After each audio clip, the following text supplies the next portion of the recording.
আমি বলি আমি আল্লাহকে ভালোবাসি, কিন্তু যখন নামাজের সময় হয় আমার চোখ ভারী হয়ে আসে, মন বলে পরে পড়ব।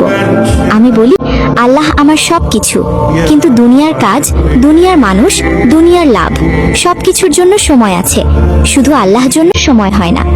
আমি বলি আমি মুসলিম, কিন্তু কুরআন খুলতে আমার অলসতা লাগে, আর ফোন খুলতে 1 সেকেন্ডও দেরি হয় না।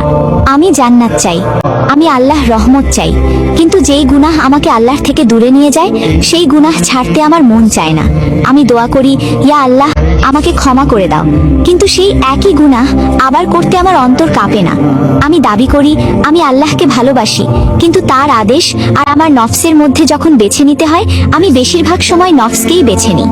যদি সত্যি আল্লাহর প্রতি ভালোবাসা থাকতো তাহলে নামাজ বোঝা লাগতো না, কোরআন বিরক্ত লাগতো না, আর গুনাহ করে শান্তি লাগতো না।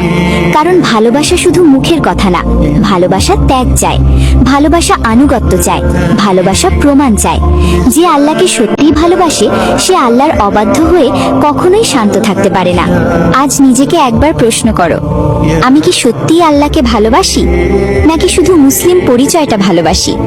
কারণ আল্লাহকে ভালোবাসা মানে তাকে জীবনের প্রথম স্থানে রাখা, আর যেখানে আল্লাহ প্রথম না সেখানে ভালোবাসাও সত্য না।